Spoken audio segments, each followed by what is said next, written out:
श्री दुर्गा सप्तशती षष्ठो अध्याय धूमलोचन वध। मैं सर्गेश्वर भैरव के अंग में निवास करने वाली पद्मोत्कृष्ट पद्मावती देवी का ध्यान चिंतन करती हूँ। वे नागराजन के आसन पर बैठी हैं। नागों के फणों से सुशोभित होने वाली मणियों की माला से उनकी देह लता उद्भासित हो रही है। सूर्य के समान उनका तेज है। 3 नेत्र उनकी शोभा बढ़ा रही हैं। वे हाथों में माला, कुंभ, कपाल और कमल लिए हुए हैं तथा उनके मस्तक में अर्धचंद्रमा का मुकुट सुशोभित है। ऋषि कहते हैं, देवी का यह कथन सुनकर दूत को बड़ा अमर्ष हुआ और उसने दैत्यराज के पास जाकर सब समाचार विस्तार पूर्वक कह सुनाया। दूत के उस वचन को सुनकर दैत्यराज कुपित हो उठा और दैत्य सेनापति धूमलोचन से बोला, धूमलोचन, तुम अपनी सेना शीघ्र लेकर जाओ। उस दुष्टा के केस पकड़कर घसीटते हुए से बलपूर्वक यहाँ ले आओ। उसकी रक्षा के लिए यदि कोई दूसरा खड़ा हो, देवता या अथवा गंधर्व क्यों न हो, उसे अवश्य मार डालना। ऋषि कहते हैं, शुंभ के इस प्रकार आज्ञा देना पर वो धूमलोचन दैत्य 60,000 असुरों की सेना लेकर वहां से तुरंत चल दिया। वहां पहुंचकर उसने हिमालय पर रहने वाली देवी को देखा और ललकार कर कहा, तू शुंभ निशुंभ के पास चल। यदि इस समय प्रसन्नतापूर्वक मेरे स्वामी के समीप नहीं चलेगी तो बलपूर्वक झोटा पकड़कर घसीटते हुए तुझे ले चलूंगा। देवी बोली, तुम्हें दैत्यों के राजा न भेजा, तुम स्वयं भी बलवान हो और तुम्हारे साथ विशाल सेना भी है। ऐसी दशा में मुझे बलपूर्वक ले चलोगे तो मैं तुम्हारा क्या कर सकती हूँ।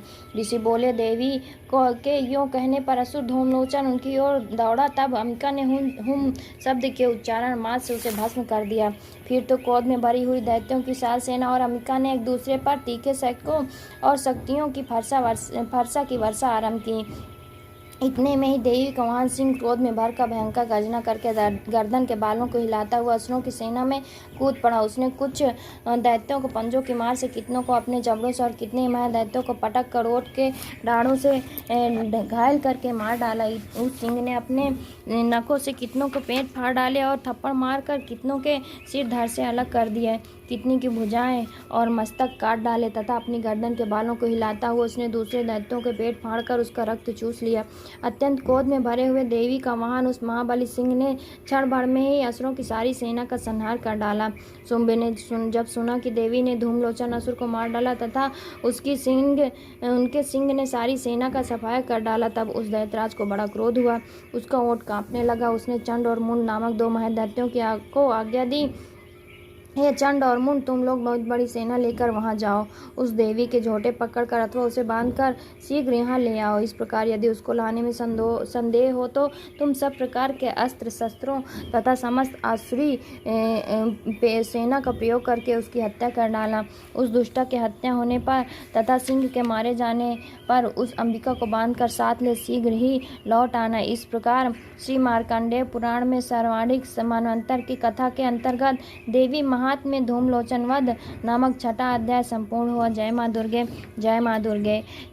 श्री दुर्गा सप्तशती 7वां अध्याय चंड और मुंड वध। ध्यानम। मैं मातंगी देवी का ध्यान करती हूँ। वे रत्न सिंहासन पर बैठकर पढ़ते हुए तोते का मधुर शब्द सुन रही हैं। उनके शरीर कमल श्याम है और वे अपना एक पैर कमल पर रखे हुए हैं और मस्तक पर अर्धचंद्रमा धारण करती हैं तथा कहार पुष्पों की माला धारण किए वीणा बजाती हैं। उनके अंगों में कसी हुई चोली शोभा पा रही है।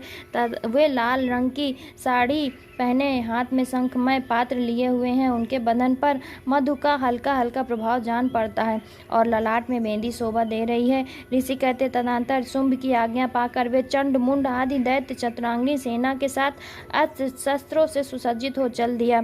फिर गिरिराज हिमालय के स्वर्णमय उस ऊंचे शिखर पर पहुंचकर उसने सिंह पर बैठी देवी को देखा। वे मंद मंद मुस्कुरा रही थीं। उन्हें देखकर दैत्य लोग तत्परता से पकड़ने का उद्योग करने लगे। किसी ने धनुष तान लिया, किसी ने तलवार संभाली। कुछ लोग देवी के पास आकर खड़े हो गए। तब अंबिका ने उन शत्रुओं के प्रति बड़ा क्रोध किया। उस समय क्रोध के कारण उनका मुख काला पड़ गया, ललाट में भौवें टेढ़ी हो गईं और वहां से तुरंत विकराल मुखी काली प्रकट हुई जो तलवार और पास लिए हुए थी। वे विचित्र खटवांग धारण किए, चीते की चर्म की साड़ी पहने, नरमुंडों की माला से विभूषित थी। उनके शरीर का मांस सूख गया था तथा केवल हड्डियों का ढांचा था जिससे वे अत्यंत भयंकर जान पड़ती थी। उनका मुख बहुत विशाल था, जीभ लपलाने के कारण वे और भी डरावनी प्रतीत होती थीं। उनकी आंखें भीतर को धंसी और कुछ लाल थी। वे अपनी भयंकर गर्जने से संपूर्ण दिशाओं को गुंजा रही थी। बड़े बड़े दैत्यों का वध करती हुई कालिका देवी बड़े वेग से दैत्यों की उस सेना पर टूट पड़ी और उन सबको भक्षण करने लगी। वे पार्श्व रक्षकों, अंकुशधारी महावतों, योद्धा और घंटा सहित कितने ही हाथियों को एक हाथ में पकड़कर मुंह में डाल लेती थी। इसी प्रकार रथ, घोड़े और सारथी के साथ रथी सैनिकों को मुंह में डालकर बड़े भयानक रूप से चबा डालती थी। किसी के बाल पकड़ लेती, किसी का गला दबा देती, किसी को पैरों से कुचल डालती और किसी को छाती के धक्के से गिराकर मार डालती थी। वे असुरों के छोड़े हुए बड़े बड़े अस्त्र शस्त्र मुंह में पकड़ लेती और रोष में भरकर उनको दांतों से पीस डालती थी। काली ने बलवान एवं दुरात्मा दैत्यों की सारी सेना क्षण भर में रौंद डाली, खा डाली और कितनों को मार भगाया। कोई तलवार के घाट उतारे गए, कोई खटवांग से पीटे गए और कितने असुर दांतों के अग्रभाग से कुचले जाकर मृत्यु को प्राप्त हुए। इस प्रकार देवी ने असुरों की उस सारी सेना को क्षण भर में मार गिराया। ये देख चंडूल अत्यंत भयानक काली देवी की ओर दौड़ा तथा महादैत्य मुन ने भी अत्यंत भयानक बाणों की वर्षा से हजारों बार चलाए हुए चक्रों से उन भयानक नेत्रों वाली देवी को आच्छादित कर दिया। वे अनेकों चक्र देवी के मुख में समाते हुए ऐसे जान पड़े मानो सूर्य के बहुतेरे मंडल बादलों के उदर में प्रवेश कर रहे हैं। तब भयंकर गर्जना करने वाली काली ने अत्यंत रोष में भरकर विकट अट्टहास किया और उस समय उनके विकराल बदन के भीतर कठिनता से देखे जा सकने वाले दांतों की प्रभा से वे अत्यंत उज्जवल दिखाई देती थी। देवी ने बहुत बड़ी तलवार हाथ में ले हम का उच्चारण करके चंड पर धावा किया और उसके केस पकड़कर उसी तलवार से उसका मस्तक काट डाला। चंड को मारा गया देख मुंड भी देवी की ओर दौड़ा। तब देवी ने रोष में भरकर उसे भी तलवार से घायल करके धरती पर सुला दिया। महापराक्रमी चंड और मुंड को मारा गया देख मरने से बची हुई बाकी सेना भय से व्याकुल चारों तरफ भाग गई।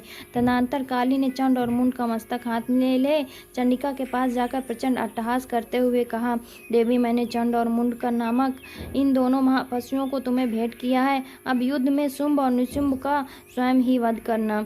ऋषि कहते हैं वहां लाए हुए उन चंड मुंड नामक दैत्यों को देख कल्याणमयी चंडी ने काली से मधुर बाणी में कहा, देवी तुम चंड और मुंड को लेकर मेरे पास आई हो, इसलिए इस संसार में चामुंडा के नाम से तुम्हारी ख्याति होगी। इस प्रकार श्री मार्कंडेय पुराण में सर्वाणिक मनवंतर की कथा के अंतर्गत देवी महात्म्य चंड मुंड वध नामक 7वां अध्याय संपूर्ण हुआ। जय माता दुर्गा, जय माता दुर्गा।